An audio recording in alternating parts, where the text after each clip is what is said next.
Hi, this is Brien Foerster and welcome to another one of my videos.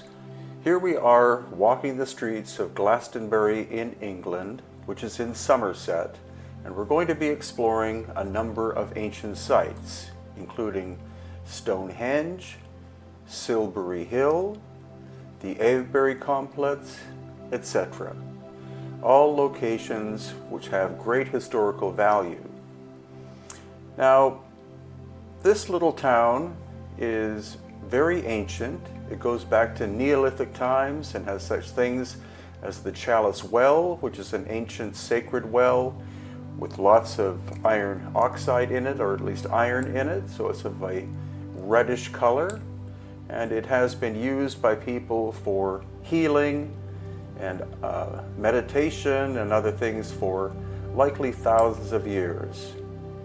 This is also the location where supposedly King Arthur and Queen Guinevere were buried. So most of this will be a walking tour. Here you see that this ancient well is still running. This is not the Chalice Well, it's another one across the street called the White Spring. And this area is very much one would call like a New Age town, but we're not concerned with that as much as we are with the historical aspects such as this, the Glastonbury Tor, which is a man-made hill, most likely, and on top of it are the ruins of St. Michael's Church, which was replaced several hundred years ago by what you see now. Prior to that, it was a wooden church which suffered from an earthquake, and this as well, it's an iconic location. You can see Glastonbury Tor from at least 20 miles away, and supposedly it's also a location which is in the Arthurian legends, as in the legends of King Arthur and the Knights of the Round Table, and it's just an iconic location in southern England. Now here we're taking the hike up to the top of Glastonbury Tor. You can see the shaping of it is obviously an alteration done by human beings in the way distant past. This location or this area also features heavily in supposedly Joseph of Arimathea. Some legends say that Mary, as in the mother of Jesus, visited this location. And you can see just the landscape is absolutely breathtaking and beautiful. Again, County Somerset in southern England. Now, England tends to have pretty awful weather, but this location was beautiful on this day. And of course, southern England has a much milder climate than northern England, because we had just previously visited Yorkshire in the north. There the weather was pretty god-awful, but here quite pristine, quite beautiful on this September day in 2018. So I've also heard I did hear when I was there, that there are tunnels underneath Glastonbury Tor. There are caves, other stories about treasure that's been hidden there in different locations. So it's a very mystical place, a very energetic place in terms of spirituality. And I guess that's why in modern times it's a mecca for so-called New Age people to live there for extended periods of time. So the church itself, as you can see, it's likely only a few hundred years old. It actually has no roof, so the rain goes right through it. And that's what we're going to do. We're going to walk right through the location. Again, the beautiful hillside of England in the background stretching out. And this location, or this area, is also called Avalon. Of course, that comes from the Arthurian times. And It's also called the Isle of Avalon because supposedly when King Arthur was alive, this area contained like a large system of lakes. We've now changed location and we're actually at Glastonbury Abbey. So we're walking through here. The abbey was destroyed supposedly by King Henry VIII. And so we're going to look at some of the details of this, again, iconic location in ancient England.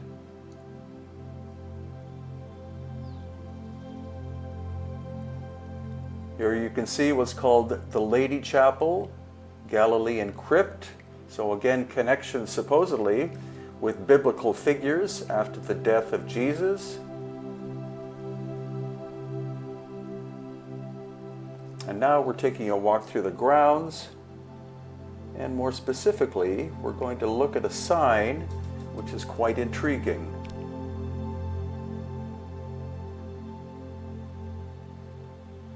Site of the ancient graveyard where in 1191 the monks dug to find the tombs of Arthur and Guinevere. We're now continuing our stroll through the Abbey area. It's quite a large complex. And now, just for kind of the fun of it, because it is in this area, we're going to walk into the abbot's kitchen, and you can see what a kitchen looked like during most likely medieval or even earlier times.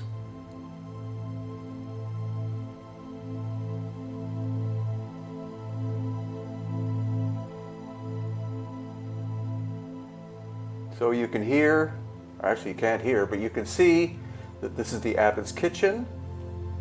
And notice all of the pottery.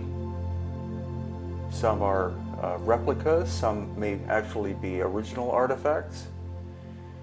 And it's actually quite a huge kitchen. Here you can see on the left some of the preserved foods. Then you have the place where water and soups were made. And there, pigs and chickens being roasted.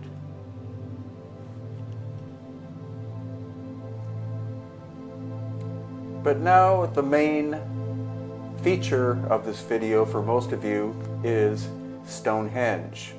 And what we're going to hear is we're going to hear the words of local expert Maria Wheatley, who lives in the area and has been studying Stonehenge for at least 30 years.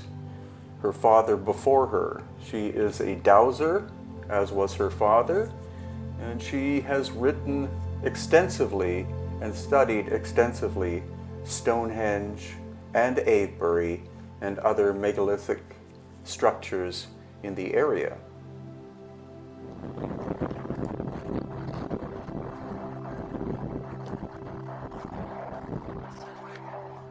Okay.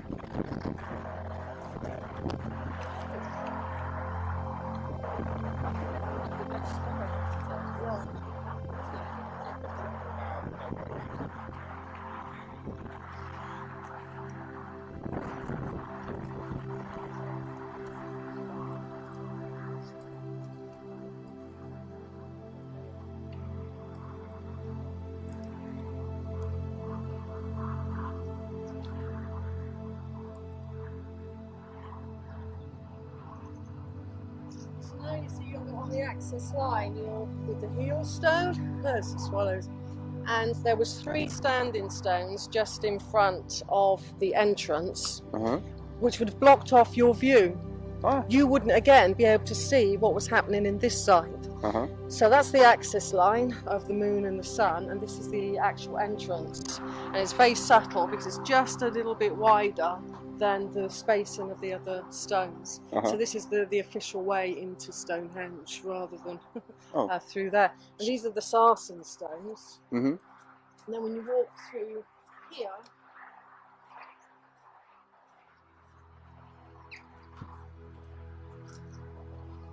this is the blue stones now. So these are from the Preseli, and you find this shape all over Europe. And this is considered a feminine stone because of its shape. And this stone here is just masculine. But they've lost their luster because this is bluestone, and when it's highly polished, it looks like that. Really? And that's sarsen. So that's what you're seeing. Highly polished sarsen behind you would have looked like that originally. And that would have been the bluestones. That's the drama of colour change here that you just can't see today. And the altar stone, we'll just go through this axis line here. Sure. We've got a bluestone circle around here, which this is a part. The diameter is 79 feet 20 inches, according to John Michell, very famous author, the late John Michell. And he reckons if you multiply that by 100 and change it to miles, you get the diameter of the Earth coded into Stonehenge. Wow. So yeah, again, it would look very beautiful. And then as we approach the altar stone, I got that. Okay, thanks. Thank you. this originally stood as the first phase of Stonehenge, 16 feet high, but today it doesn't look much. But again, once we look at the colour coding, this was green, highly polished, flexed with garnet. Really? So it would have looked completely different to what it does today. And that's the greater trilithon, and this part fell, and this was the top capstone on top of it. But this is what foxes a lot of people. There's its socket, can you see there? Yeah. Which would have fitted into the tenon up there. But if we go around the other side,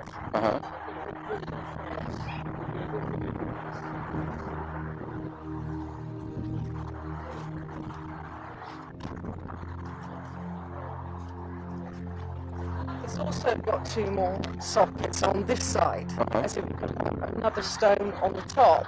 But what the official explanation is that this side was wrong and the other side was right. Okay.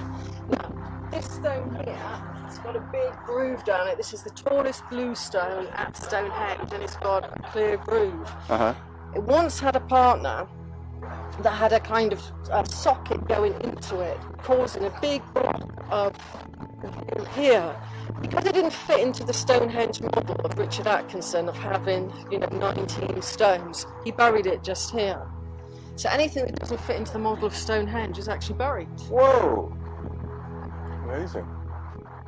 And this is the kind of horseshoe of 5 big, quite weathered stones. And again, where the stones from?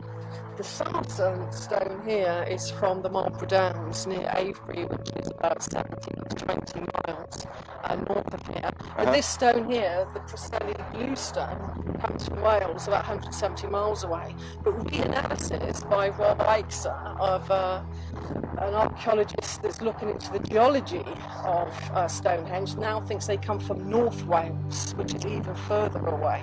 So they've just found some new outcrops of what's called the blue stone. So these ones would have looked more silver on the outside, and some of them would have looked more cream against the blue and the drama of the colouring of the altar stone. And there's another entrance into Stonehenge just over there. It's called the southern entrance, and not a lot of people talk about that. They just talk about the main entrance there. And this is a good story of Stonehenge that is not in any guidebook whatsoever. When Richard Atkinson came here, some of the stones were leaning. Okay, so he felt that all of them should be perpendicular, stood upright. So he came to this stone here. It was leaning. You always get leaning stones at ancient sites in northwest Europe. It's like bowing to sacred space. So he got the crane and he started to move it upright. But then it let off a scream, according to the creator. A crack came in it there. So he had to concrete it all here. He broke the stone. I'm sorry about the low quality of the audio when Maria speaks, but the problem is that the wind was blowing literally at least 50 miles an hour. And so I've tried my best to reduce the background sound, etc. But she does have priceless things to say. She's way more informative and informed than I am. I've only been there 3 times. She's probably been to Stonehenge 100 times. So let's continue on with what Maria has to say. Back in the day, everyone, it would be completely blocked off. You wouldn't be able to see what was going on inside Stonehenge now. The banks would have been very high. The three stones are blocking your view. And if you're an outsider, you just see those top lintel bits. Ah.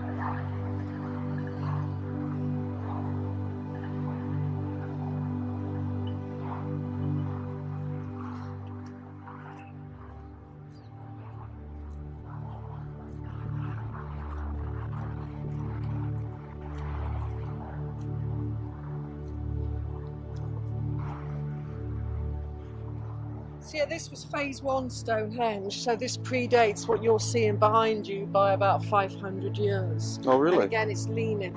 It's very important. You'll notice that at Avebury, you'll notice that at all stone circles of the British Isles, you will have a leaning one, even in Sardinia, other places I've noticed it. And they've actually put down, this is a new addition, the axis line. Can you see how it's a bit off? Right. For the sunrise and sunset. And the moon one would literally have been down here, like this. So that's the angle of it. That's what I mean. Atkinson kind of faked it. Really about this. So this is really a lunar stone. It's about 16 tons. Comes from the Marlborough Downs. Bear in mind that the long skull people that put this up, they moved the largest and heaviest amounts of stone. Because that is, when we come to the Avebury environs, for example, they were the ones moving the heaviest stone, not the later Bronze Age people. Oh, really? Yeah. So the older monuments are heavier than the more recent ones. So what Maria is saying is that the outer circle, because she believes that originally Stonehenge was two circles, and the smaller stones were in the inner circle, the larger stones in the outer circle, that she believes that the dating originally goes back to about 12,000 years, whereas conventional academics say somewhat around 4,500 years. Official carbon-14 testing of bits of wood found underneath the Stonehenge area, they say date it to 4,500 years, but according to researcher John Cowie, who did independent study, the dating should go back to more like 12,000 years. So the present state of Stonehenge is not what it originally was. And just for fun, this is what's called Woodhenge, which is in the area. Originally, of course, these little pillars would have been taller and would have been wooden, but they rotted away a long time ago and have been replaced by these concrete columns. Again, she dates Woodhenge as being contemporary with Stonehenge at 12,000 years old. And now we're at Avebury, which is one of the largest megalithic complexes in the world. Whereas the stones of Stonehenge come from, I believe, the Marlborough area, as well as possibly northern Wales. The quarry, according to Maria, of these stones at Avebury are from a quarry about 3 miles or 4.5 kilometers away. And I asked her also what type of stone it is, and she stated that it's called sarsen stone. And as we look very, very carefully, after we look at the ditch, which is ancient and surrounds much of Avebury, we'll see that the stone is of a very fine grain, and I believe it's a type of quartzite, so it's very high in quartz crystal content, which could very well mean that it was energetic in nature. What she's pointing out now is that there are female stones and male stones. This is a female stone because it's wider at the top than the bottom, and then the male stones, of course, are the opposite. And here we see evidence of where the stones themselves have been quarried over the course of time by local farmers and other people. damaging some of them, and in other cases breaking them down into small bits to be used in the construction of walls. So when we see that there is damage to megalithic sites in many parts of the world as the result of warfare, invading armies, other belief systems that take over older belief systems, in this case it appears that it was local farmers destroying and damaging the stones for building material. And again, that's happened in Egypt, in Peru, in Bolivia, etc. So we've just walked through to another section because again, Avebury is excuse me, one of the largest megalithic sites on Earth. Some of the stones weigh up to 100 tons. And as we walk along, we'll see that Avebury just keeps going and going and going. The great thing about Avebury is that you're allowed to touch the stones, where at Stonehenge you're not allowed to. Yeah, actually, yeah, this actually rusty. You haven't been on a sort of Avebury tour before. If we kind of go over here and you look at the stone at this angle, you can see like a face profile. Well, if you look really carefully at this face profile, I think it was all highly polished sarsen, because come and have a look at this. That's very smooth, polished off sarsen. Oh yeah. Feel it? So I think the whole of the face was polished off. That's how smooth Stonehenge would have been. Oh really? So now Maria is showing us a drawing of what Silbury Hill may have originally looked like, and we're going to be seeing Silbury Hill in this video. But for now, it's more exploration of the Avebury megalithic complex, which again is absolutely vast in scale.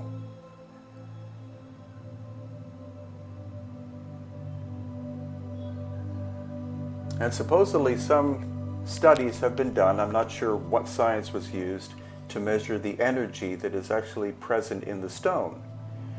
And the Avebury World Heritage Site is a huge complex of Silbury Hill, Avebury Stone Circles, the sanctuary, etc.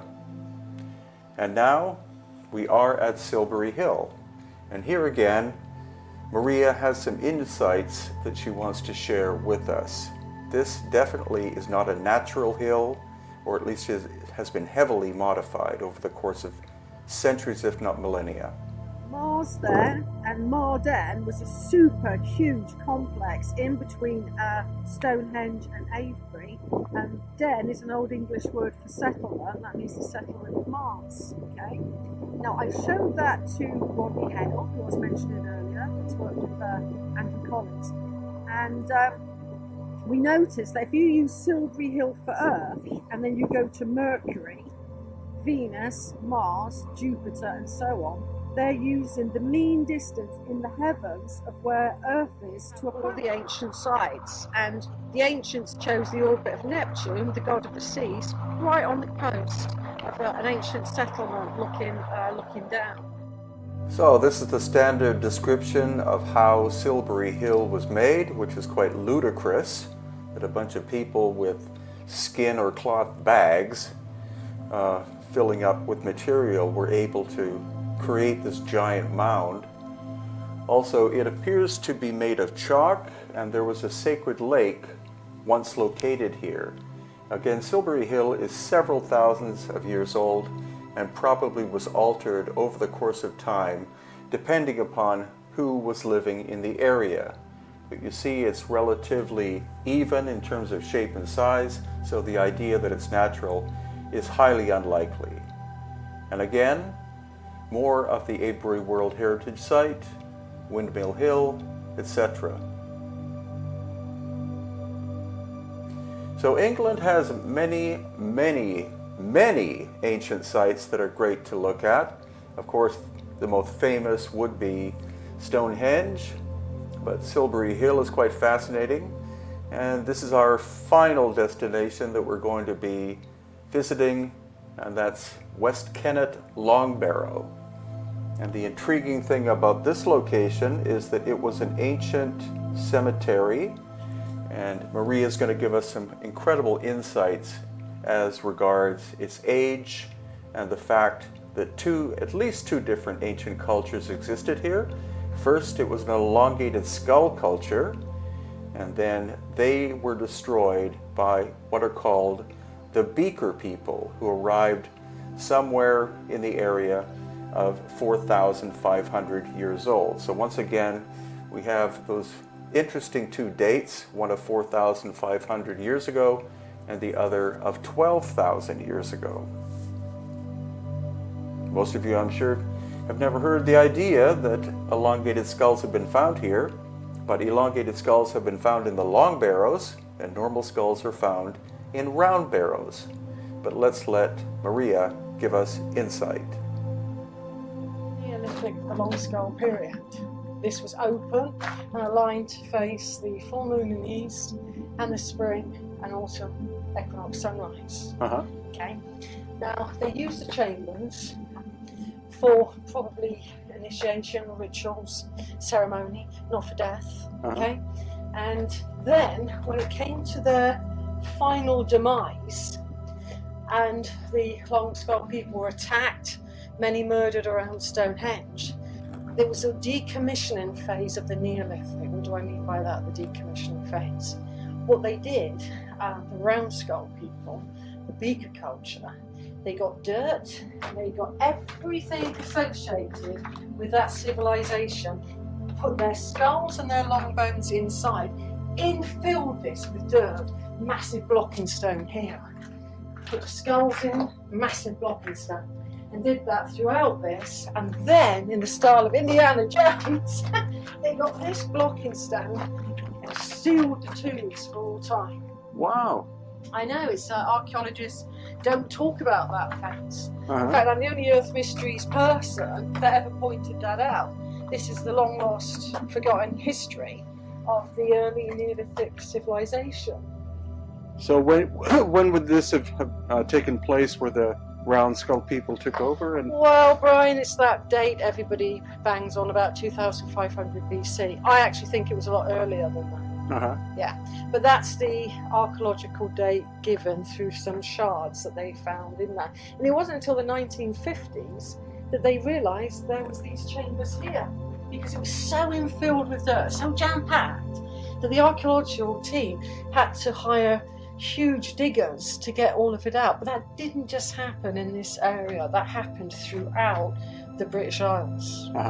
So it was a phase where let's forget about the past, let's forget about these people even existed, and we'll start building our own culture. So they added to the monuments that the long skull people had already erected, is my theory. And it's archaeologically correct. So these are the Celts who moved in? And no, the Beaker people. People. The Beaker people were going across Europe probably from pockets in Russia, the steppes there, and they were moving across Europe with a culture called the Beaker culture, which was urn burials in beakers. They were a lot taller than the ancient Britons, and they were fairer in skin and colour, and they came and either brought disease here, killed a lot of people. There was a crisis point in the Neolithic, and no other Neolithic monument was ever built after 2500 BC. Oh, wow. So it's, which I point out in my little book. I mean, I'm writing a bigger book called Stonehenge and the Long Skull People, but I point that out. I'll give you a couple of copies of that, which I've got, that describe all of this and the decommissioning of their monuments. I mean, Stonehenge was twice as violent. They really put more rubble in, so packed, and started to destroy the frontispieces. They didn't just get the blocking stone and neatly put it in. And some of the skulls were really in a bad state in Stonehenge because they'd been crushed with the weight of the decommissioning phase. So these are the actual chambers, and you get this throughout Ireland and the British Isles. The top stone here always has this kind of rubble effect. You find that in Ireland, you find it in some parts of Sardinia, actually, and Malta. So that's a very Neolithic feature. And same in this one here. I mean, obviously that's more concrete from Atkinson's time. And you have that there. So these were the chambers, but the far chamber, which now, you've got two two smaller chambers there. That's a block and stone there, you see. Mm-hmm. And this is the bar chamber. But originally it was what's called corbelled roofing. Mm-hmm. And that's where you get a dome effect.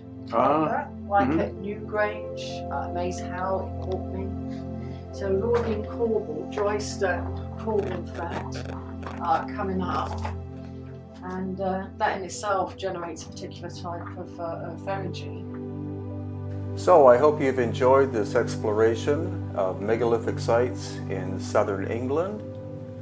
I think we covered the most famous ones that you may have heard of. Stonehenge, of course, you will have heard of. But there are many, many other megalithic sites located in Middle England, Northern England, Scotland, Wales, Ireland. So Easter Island is a very small place. It's located about 2,000 miles off the coast of Chile and is 5 miles by 7 miles by 10 miles in size, with a population of about 6,000 to 7,000 people. Now this is a series. I'm going to do 5 or 6 videos from our recent trip to Easter Island. And this is the Orongo crater. You can see it's a volcanic crater and it's quite massive, and it has totora reed growing in the center. Totora reed is also found on the coast of Peru and also in Lake Titicaca.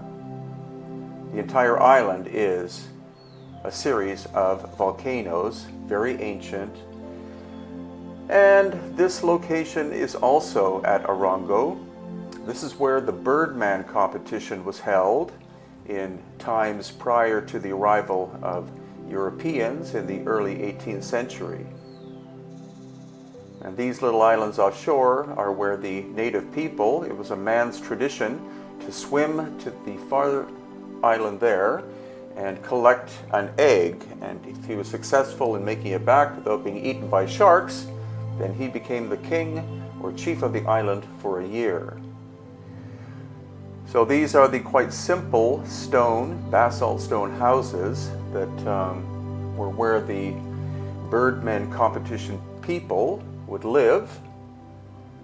But then there are some odd artifacts, such as this piece of stone, which looks like it was shaped by some kind of sophisticated tool. And that is why Easter Island, or Rapa Nui, or Te Pito o Te Henawa is quite a fascinating place, because we're going to be seeing examples of lost ancient high technology here. But first, I wanted to show you again the rather simple houses that were constructed of slabs of basalt. Like this one, you can see simply broken slabs were stacked on top of one another in an orderly fashion, all near the rim of this crater.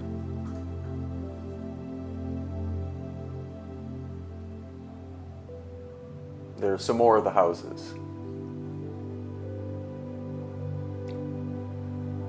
And again, another inspection as we go past my beautiful wife Irene of the simple slab construction that we see at Orongo. So it's probably a later period of construction, just prior to the arrival of the Europeans. As I said, the first European to arrive was Roggeveen, who's a Dutch explorer, and he's the one who named the island Easter Island because he landed there on Easter Sunday. And then we have some relatively simple temple circular complexes here, constructed probably out of older buildings. And now this is the small town on the island. There's only one. And we're driving to a different location, and this is Vinapoo. So we have to go past the airport. And this is the location of Vinapoo, right on the coast, and quite a complex area because it has different types of construction, all out of stone. So as we walk along, we're looking at some rather large blocks of basalt, not well fitted together here. But as we move closer to the left, you see they do fit together quite tightly. And these weigh 1 ton or more, but then the stone quality reduces. But this is the phenomenal wall at Vinapoo that's partially destroyed, and it is similar to construction that we see in the highlands of Peru, and to some degree also in places like Egypt. You see super tight fitting stone, very different from most of the construction we see on the island. There of course is one of the famous heads, of which there are 950. But as you're going to see, this is very atypical construction on Easter Island, and hints that an older civilization was once there, did this construction, then the island was hit by a massive cataclysm which damaged part of the wall. And again, this is evidenced here. You see rather crude construction technique in comparison to the beautiful but damaged technique used at the Vinapoo wall. And as we walk around to the side, again, very crude construction in front and superior construction in behind.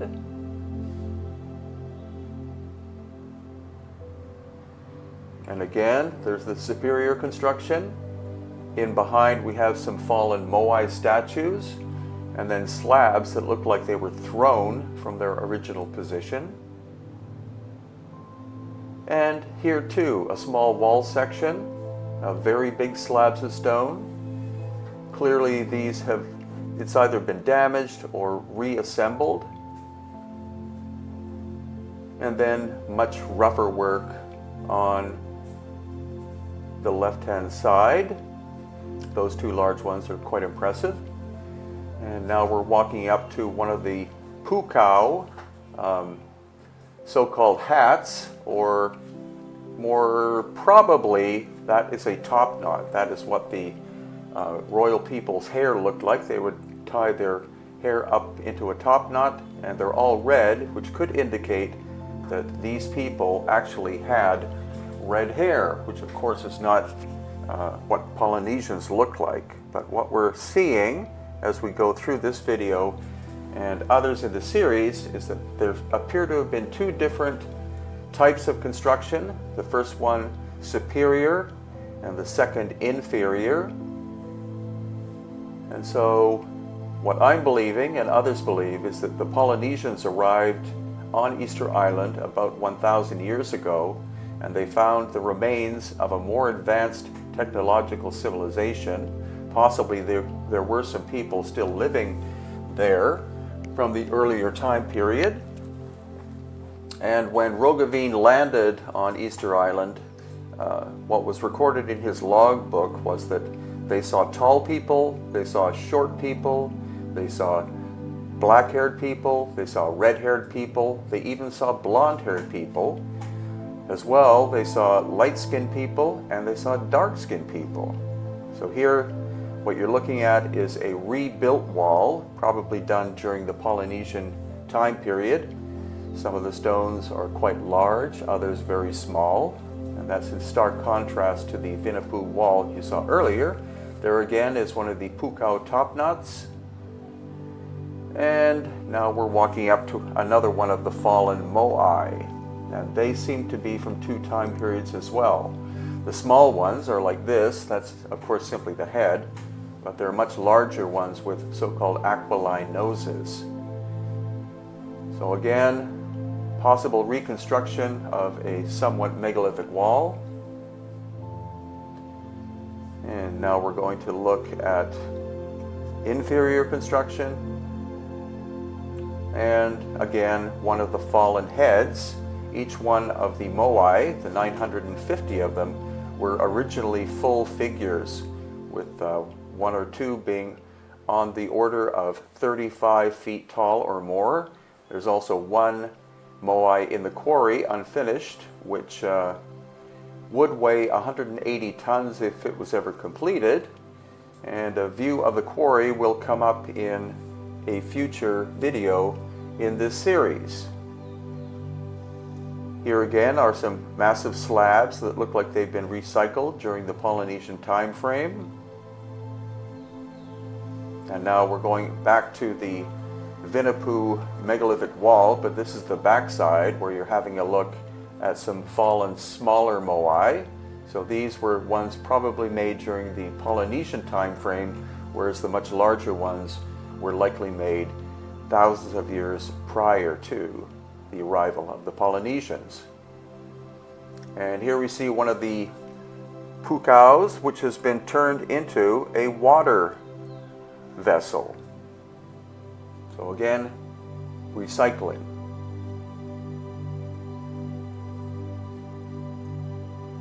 And sadly, the population of Easter Island dropped after contact with Europeans from possibly 10,000 plus people down to a population of only 111.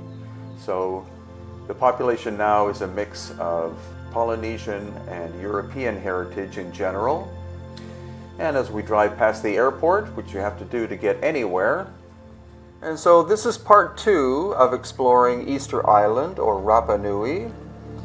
Little tiny place, only 5 miles by 7 miles by 10 miles, and more than 2,000 miles away from Chile, or the west coast of South America.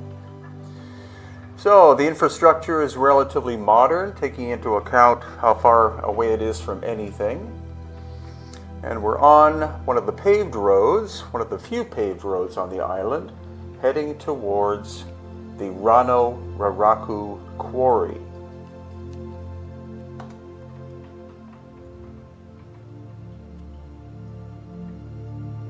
So here we are at the quarry itself. And this is where more than 900 of the moai figures were excavated, or that's where the quarry is.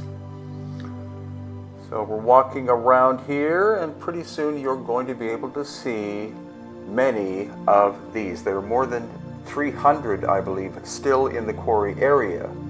And as you can see, they're basically buried up to their shoulders, or even up to their necks, but each one is a full body. And there's one in the quarry that you will see, unfinished, that would have weighed 180 tons if it had been finished, which it wasn't. And also there are 2 different varieties of moai. There are ones with flat noses, and others like this one with more of a, some would say, European style nose. So it is quite possible that there were 2 different time periods of their construction. So again, this is the classic view of what most people associate with Easter Island. Again, buried up to their necks unless the heads are broken off, and 950 of them on the island. One of these ones on the right-hand side was excavated by Thor Heyerdahl, and it proved that the moai heads are in fact full bodies. And the one that he excavated, I believe, was more than 20 feet tall. So moving farther along, these are the classic ones with the so-called aquiline nose. And then here we see a much smaller one that is lying down on its front.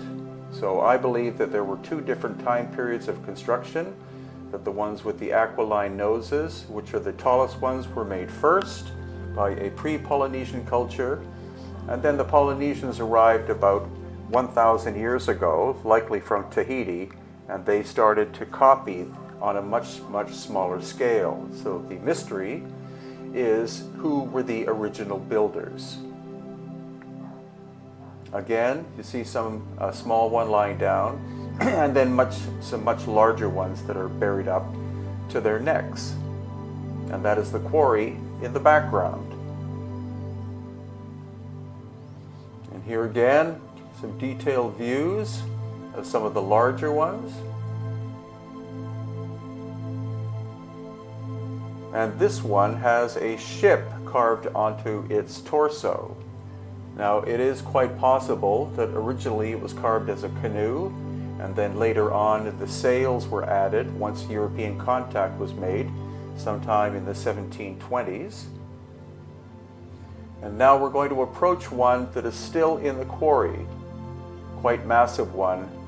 The material is actually volcanic tuff, which is a concentrated volcanic ash that has been compressed over the course of likely hundreds of thousands, if not millions of years.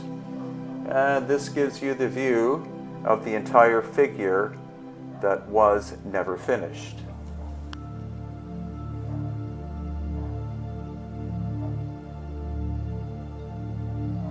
Moving farther and farther along, this is on the outskirts of the actual crater itself. The whole thing is the quarry. And now we're approaching a little moai that I believe is the only one ever found in a kneeling position. And in the far distance you'll see Tongoriki, which is a site we're going to get to very soon. So this gives you the landscape from the quarry edge itself, and you see the multiple moai that were never moved to any other place on the island. Almost all of the moai that were moved and placed in position face inland. They do not face the ocean, but there are 7 that will be in another video which in fact face the ocean, and they are called the 7 navigators. So this is a view of the quarry, and there in the center is the one that would have weighed about 180 tons but was never completed.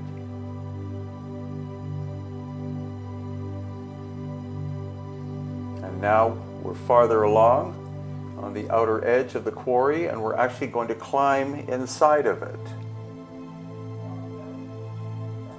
So this is my 3rd time to Easter Island, Rapa Nui, and the first time that I was ever able to actually get into the crater itself. Here again you see volcanic stone material, and then volcanic ash or mud, and then there is a small lake in the middle of the quarry area. It's an ancient volcanic crater, of course. And moving along, you'll see that there are totora reeds growing in this little lake. There are actually also totora reeds growing in a much larger lake on the island. And totora reeds are native to this island, as well as the coast of Peru and Lake Titicaca in Peru and Bolivia. And if you look very carefully in the background, you'll see more of the moai, once again buried up to the shoulders or up to the necks. And you're not allowed to get too close to them because there are still excavations going on. But this is the fence from which you can see that there are quite a few of them there still inside the crater.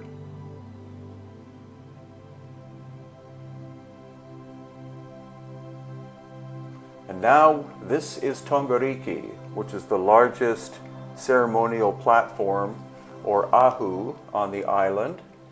And there are 15 of the moai that have been put back up because the whole ahu altar was hit by a tsunami in the 1960s, I believe. And then these are the so-called hats that belonged on top of the moai. In fact, it's indicative of red hair with a top knot, which is the traditional way that many Polynesians wear their hair. So that's a mystery. Could it possibly mean that the first people who lived on Easter Island or Rapa Nui were actually red-headed people? And so here you see the different shapes and sizes, and there is one of them with its top knot or pukao put back into position.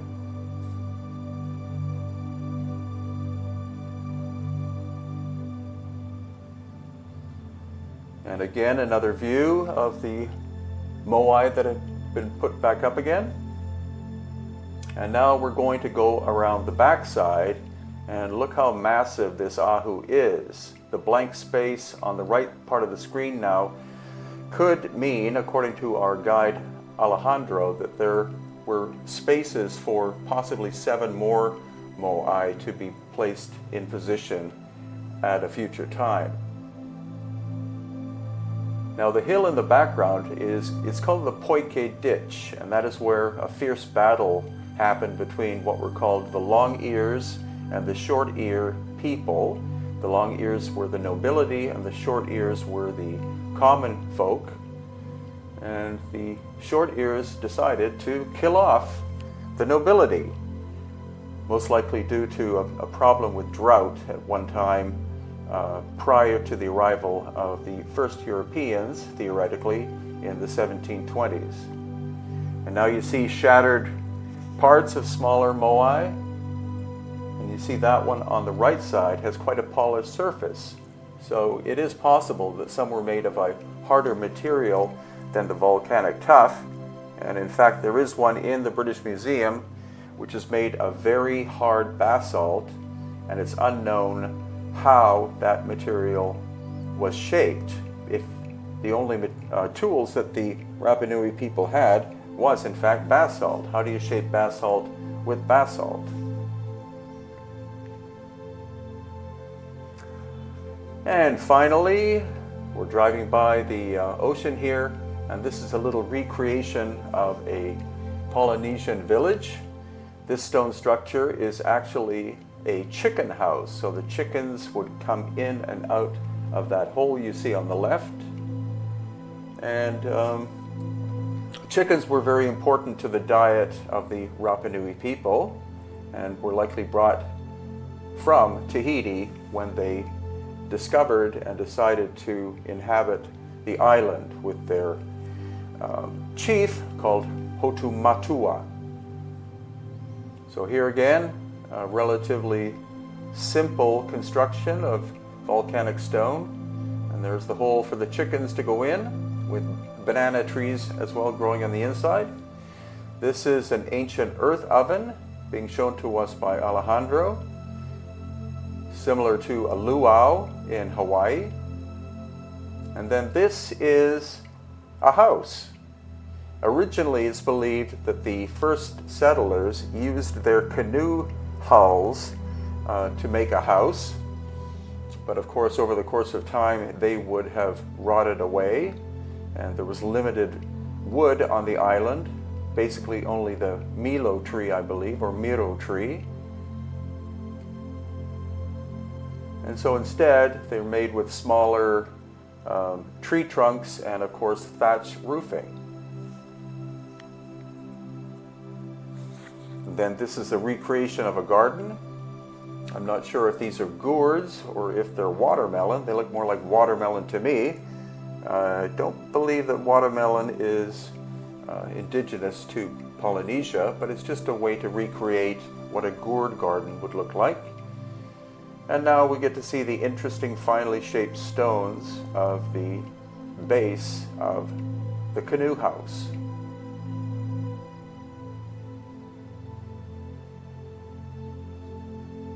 And so once again, this is part 2 of a 5 or 6 part series that I'm doing about my recent trip to Easter Island in October of 2018. And I look forward to sharing more of the interesting aspects and mysteries of Rapa Nui.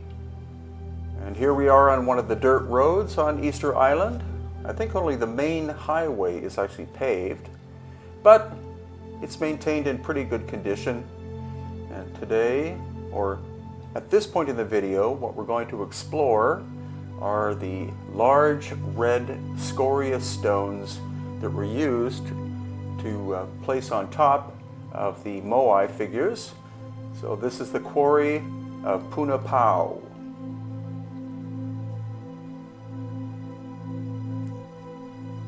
So in the background you can see some of the semi-finished stones. Again, they've represented to some people a hat of some kind, but it's more likely that they were top knots, because Polynesian people to this very day, especially women, but some men, wear their hair up as a top knot in order to keep their necks cool, because after all, this is the tropics. So again, these are some of them in different stages of completion. And this is the main quarry where you find this red scoria stone, which of course is volcanic, because the entire island is volcanic. There is a glimpse at the coastal area and the little town of Hangaroa, which is the only town on the island of any size. Easter Island is 7 miles by 5 miles by 10 miles in size, and is located more than 2,000 miles from the coast of Chile. So here you can see the color of the red soil. And now we're looking down into the quarry itself. Once again, you can see some in different stages of finish. They would be roughed out and then rolled up to the top, and then rolled down to where the moai was that was going to wear this interesting top knot adornment. Rapa Nui, or Easter Island, is a phenomenal place to visit. And it's not that expensive to fly from Santiago de Chile, and well worth a trip lasting, I would guess or estimate, 5 to 6 days. You can see basically everything. And so we're driving to another location now, and this is Ahu Akivi, and this is where we have 7 of the full moai figures. These are the only 7 out of something like 950 that face the ocean. All the other ones face inland, and in fact, the heads are cocked slightly backwards so that they're facing the sky, which is quite curious, and of course that's a great subject for ancient alien or ancient astronaut enthusiasts. Our local guide Alejandro said that they were looking up to their home star system, which is intriguing if you believe that the ancestors of people came from another planet. So once again, these are the 7 navigators. Supposedly they were sent by Hotumatua, who was the original chief of Easter Island, and it's quite probable that the Polynesian people originally came from Tahiti approximately 1,000 years ago. But the question is, since the island is so tiny, how could you even find it in the first place? The oral tradition story says that it was a major person in the Tahitian nobility who had a dream about this little island, and through that dream he was able to assist in navigating from Tahiti to Easter Island. Now notice the quality of the stonework at the very bottom. Much of the content of these videos, except this one, discusses the concept that there were 2 different civilizations that lived on Easter Island. The Polynesians, who arrived approximately 1,000 years ago, as I said, and then a more technologically sophisticated civilization that came before that. The question is, from where? Some theories are that they in fact came from ancient India, from the Indus Valley civilization, but again, how they would ever have found this little tiny island is one of its greatest mysteries, and not very often discussed by academics, because that's a very inconvenient question to ask, as are questions about who built the giant megalithic sites in Peru, Bolivia, Egypt, etc. They tend to dodge these questions rather than face them. So now, in the main part of the video, we're going to be exploring lava tube systems, of which there are extensive ones, some larger than others. This could be the largest of all of them. You can see that banana plants have been placed in sunlight, surrounded by stone, so that means that they would grow very well in this area. Very clever job by the ancient Rapa Nui people. And now we're going to explore into this lava tube system. I believe we walked more than 1.5 kilometers, or about 1 mile, underground.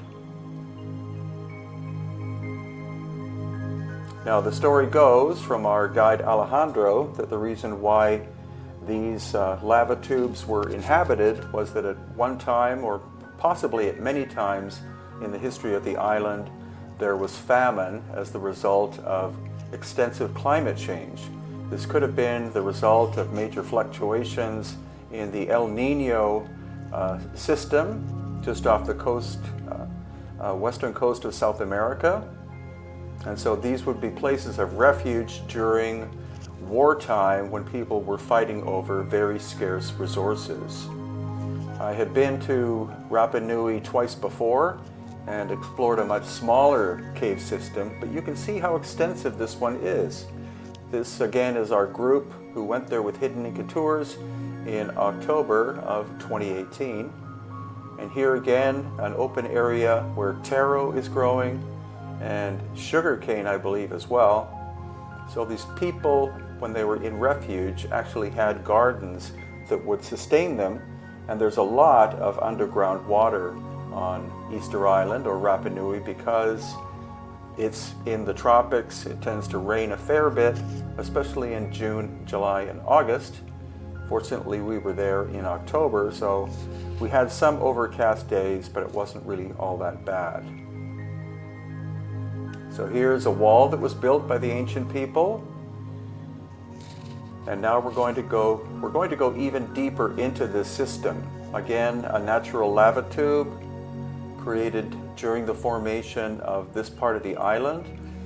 Rapa Nui has quite an extensive history with different times of volcanic activity. I believe there are 3 major craters on the island that make up the whole system. And so we're going deeper and deeper into the darkness. And there again, you can see an open area where plants were growing. But this is the darker part that leads to an opening at the very end. Here again is another opening where a small garden is, and there's Alejandro on the left-hand side. He is by far, in my estimation, the best guide on Rapa Nui. So if you want to know how to contact him, you can contact me through my website, hiddenincatours.com.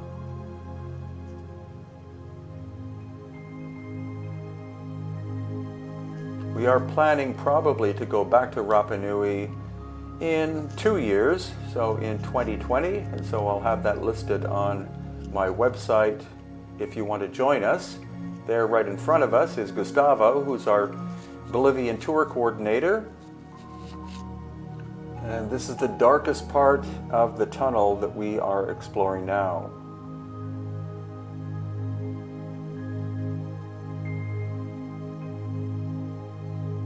The population of Rapa Nui is about 6,000 to 7,000 people.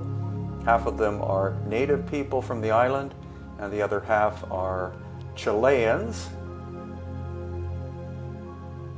And about 75% of the island is the national park. So this, of course, is part of the national park, as are all of the other ancient locations, temples. More than 300 of the Moai stone figures, which are full bodies, not just heads, are located in the quarry area.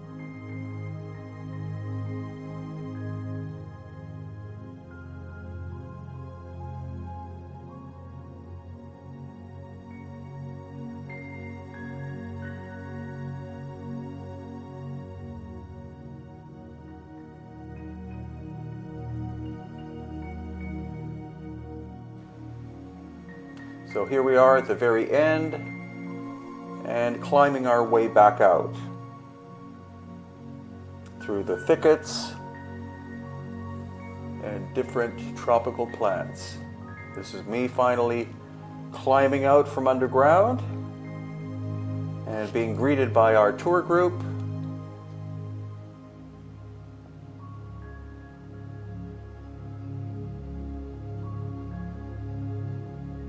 And then here comes Antonio from Australia, probably the largest member of our group in this case. I think he's 6'4", and he's having a little bit of trouble trying to get back out of the cave system, but success.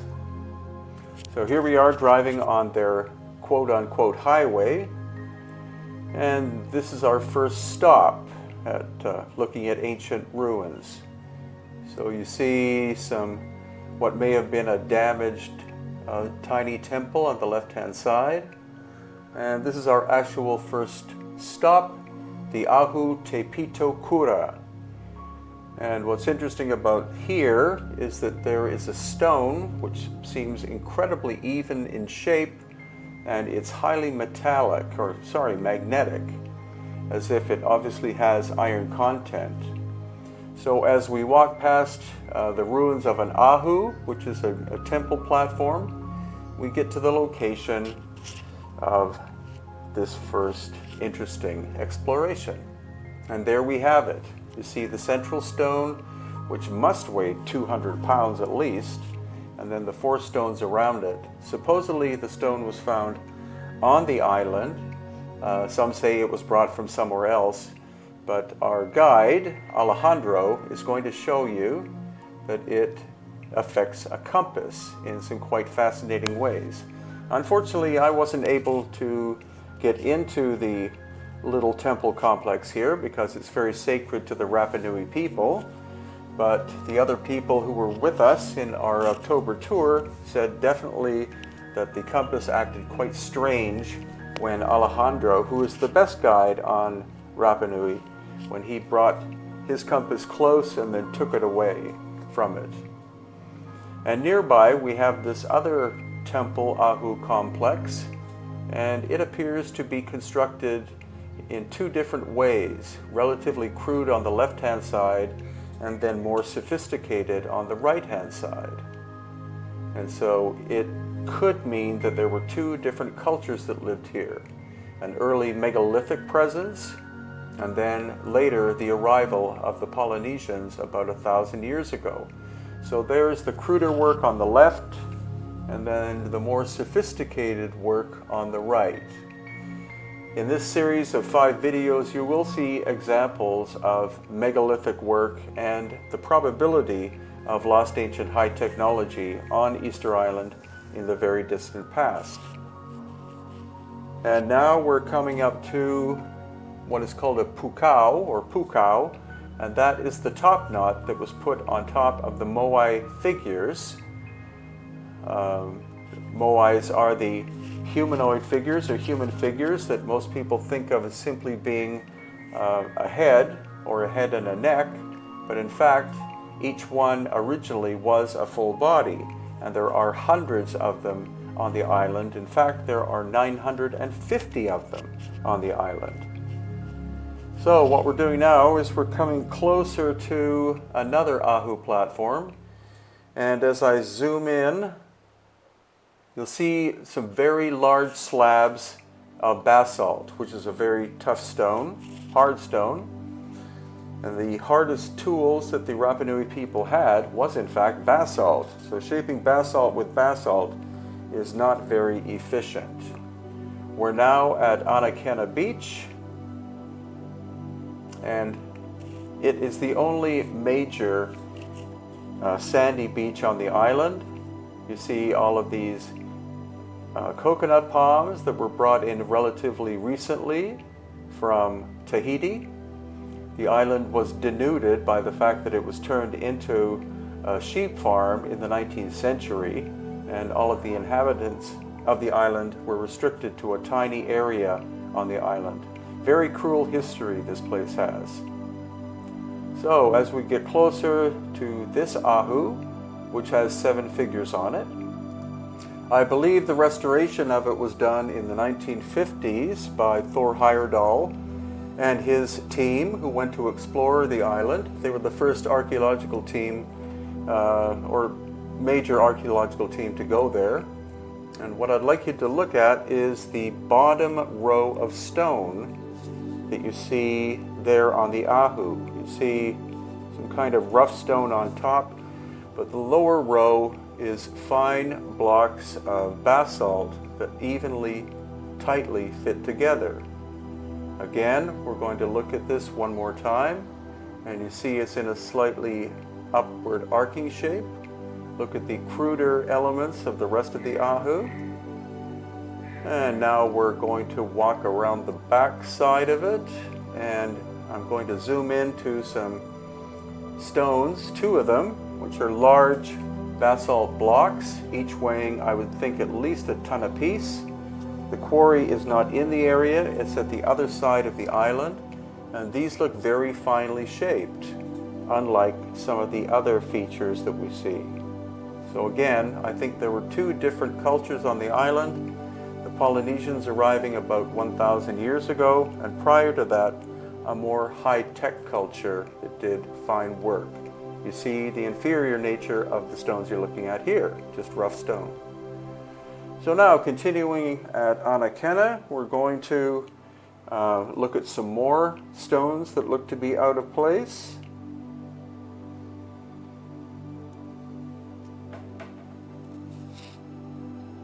So you can see once again, two relatively large pieces of basalt stone. This one relatively nicely shaped.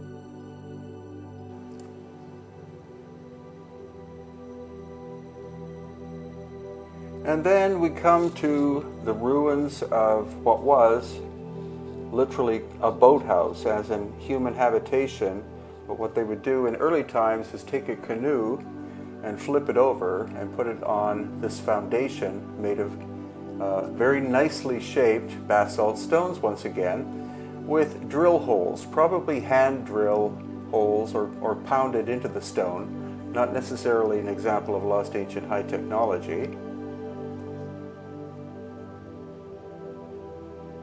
And then finally, we're going to look at some other things of interest here at Anakena. There's a very crudely shaped shrine, as you can see. And here, another shrine of mixed stones, some small ones, but then also broken sections of the long ones that we saw at the boathouse foundation.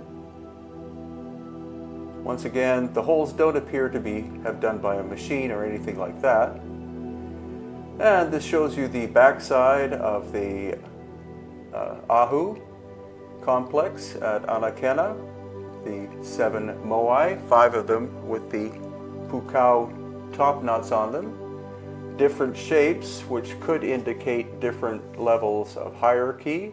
At least that's according to our guide Alejandro.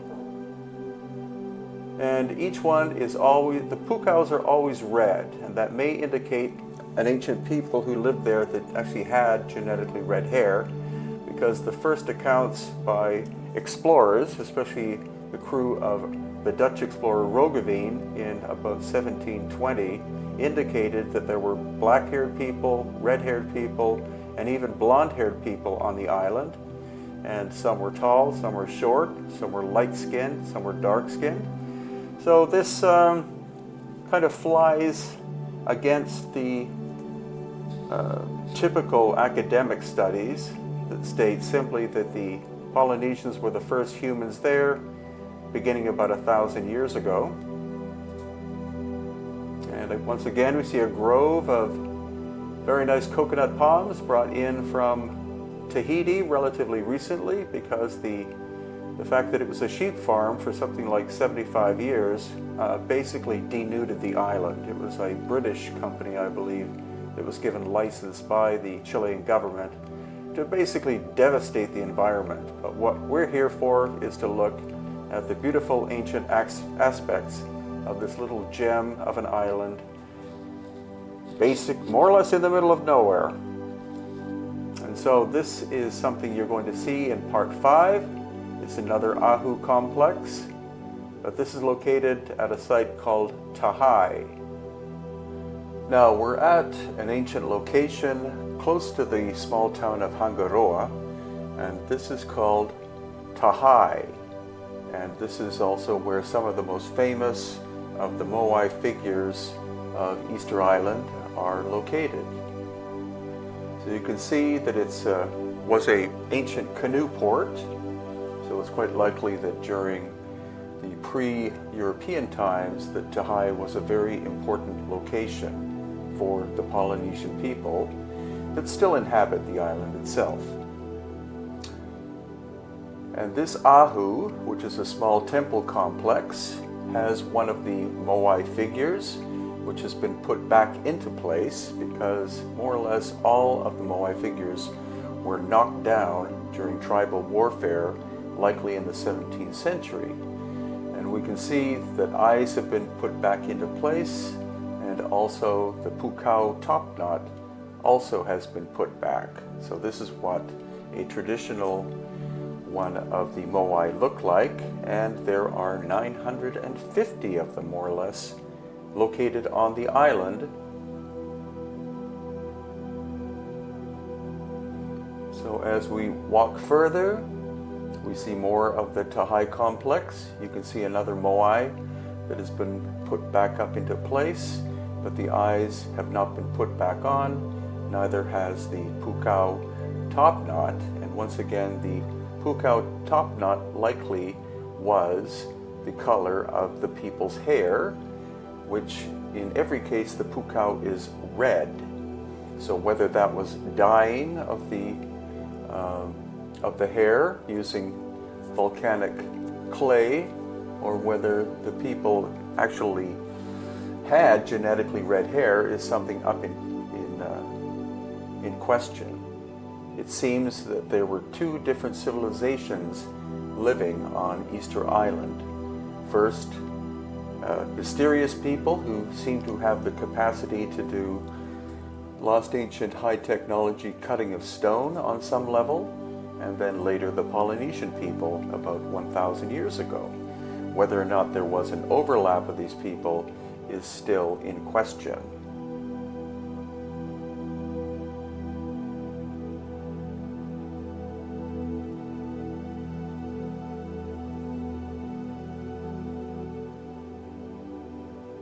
And then on our last full day, Gustavo Morales and I went to this location, which I had been to once previously. It was not part of our tour, but we had some free time, so we decided to visit this ahu, which very few visitors see. And here again we can see a moai figure put back on top. Look at the quality of the stonework right below the moai, and here in the middle of the video frame. Very precise cutting, very tightly fitting together. We see that at 4 or 5 other locations, so that's why I believe that there were two different civilizations that lived on the island.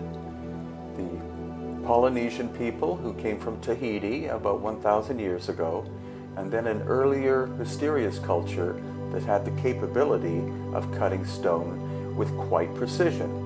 Again, look at the tightness of the fit of the stonework.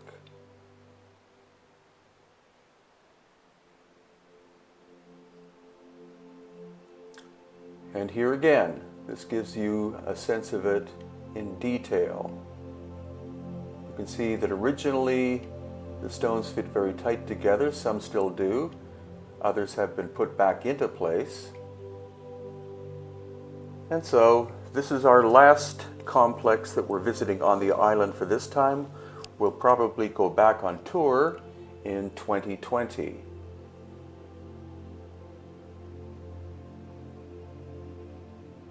And as a final little teaser, we're exploring to the left side of the ahu, and we're going to look at a damaged ahu here. Ahu is the word for temple.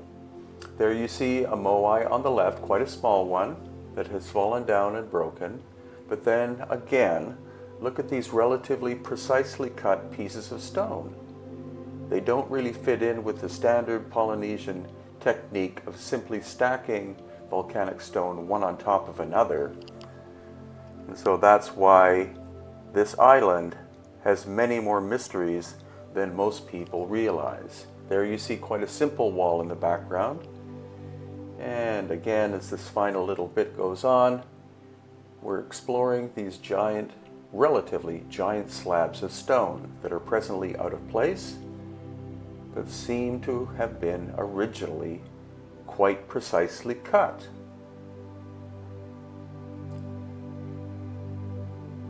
Thank you very much for watching, and stay tuned for more videos coming up.